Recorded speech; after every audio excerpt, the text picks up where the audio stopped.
کے بغیر حج کا فریضہ ادا کیا، موسم کی کوئی فکر نہ خوف قضا کیا، چھالوں سے اپنے مرغم زخم انا کیا، تو نے پیادہ پا سفر کربلا کیا، قطرے تیرے پسینے کے کیا کام آئے ہیں، اللہ نے انہی سے فرشتے بنائے ہیں۔ کیونکہ دیکھیے روایت میں کہ زمینوں میں سب سے پہلے زمین کربلا نے پروردگار کے سامنے تواضع اور انکساری کو اور اپنا سر نیاز کو جھکایا تھا، تو پروردگار عالم نے اس کو اس قدر فضیلت دے دی، زمین کربلا کو اس قدر فضیلت دی کہ ہمارے چوتھے امام زین العابدین علیہ السلام فرماتے ہیں اللہم صلی اللہ علیہ وسلم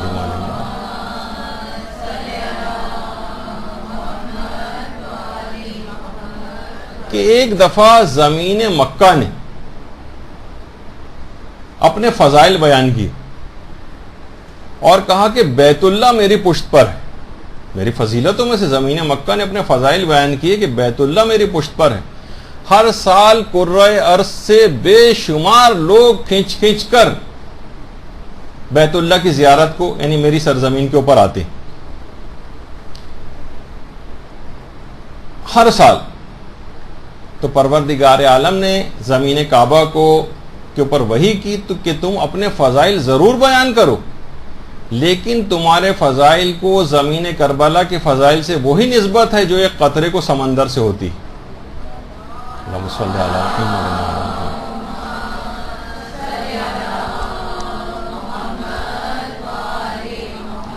اور فرمایا کہ آگاہ ہو جاؤ، اگر زمین کربلا کا پیدا کرنا مقصود نہ ہوتا تو اے زمین مکہ تمہیں بھی یہ فضائل حاصل نہ ہوتے، اور اگر زمین کربلا کا یہ مدفون نہ ہوتا تو اے زمین مکہ میں تم کو بھی پیدا نہ کرتا، اور اگر یہ مدفون نہ ہوتا تو وہ بیت اللہ جس پر تو فخر کر رہی ہے اس کو بھی بنایا ہی نہ جاتا۔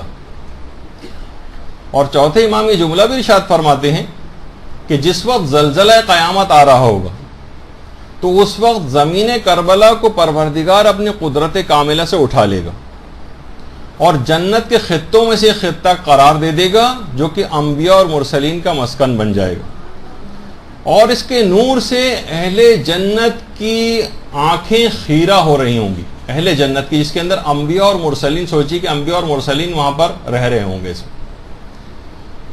اور ہمارے چھٹے امام یہ بھی جملہ ارشاد فرماتے ہیں کہ سرزمین کربلا کے سفر میں جو زائر ہوتا ہے وہ جب اس کو پسینہ آ رہا ہوتا ہے گرمی کی وجہ سے یا تھکاوٹ کی وجہ سے، تو اس کے پسینے کے ایک قطرے سے 70 ہزار ملائکہ پیدا ہوتے ہیں جو زائر کے لیے تسبیح اور استغفار کرتے ہیں۔ اللہم صلی علی محمد۔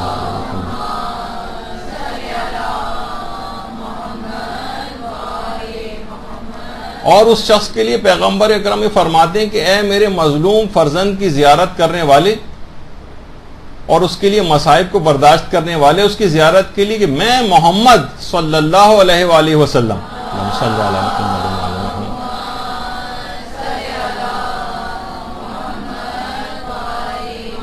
میں تمہیں اپنے جنت میں اپنے پڑوس کی ضمانت دیتا ہوں۔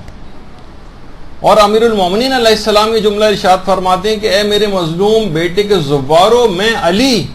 علیہ الصلوۃ والسلام اللہم صلی علی محمد وآل محمد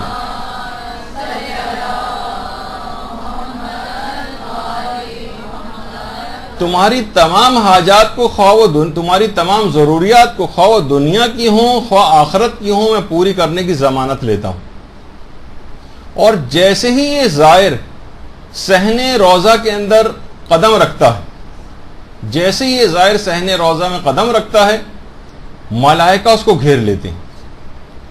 اور جیسے ہی یہ قبر مطہر کے سامنے پہنچتا ہے امام حسین علیہ السلام اس کی طرف متوجہ ہو جاتے ہیں، اس کے لیے دعائیں مغفرت کرتے ہیں، اور جس وقت امام حسین دعا کے لیے ہاتھ بلند کرتے ہیں اس کی مغفرت کے لیے تمام انبیاء اور تمام ملائکہ ان کے ساتھ اس زائر کے لیے شامل دعا ہو جاتے ہیں۔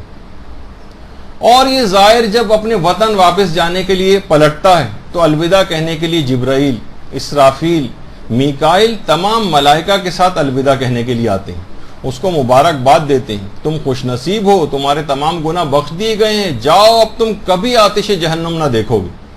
ہاتف غیبی کی باقاعدہ اس موقع پر ایک آواز آ رہی ہوتی ہے، خوش نصیب تم کو جنت مبارک ہو، جب تم دنیا سے رخصت ہوں گے تو سب سے پہلے مظلوم کربلا تمہاری زیارت کے لیے پہنچیں گے۔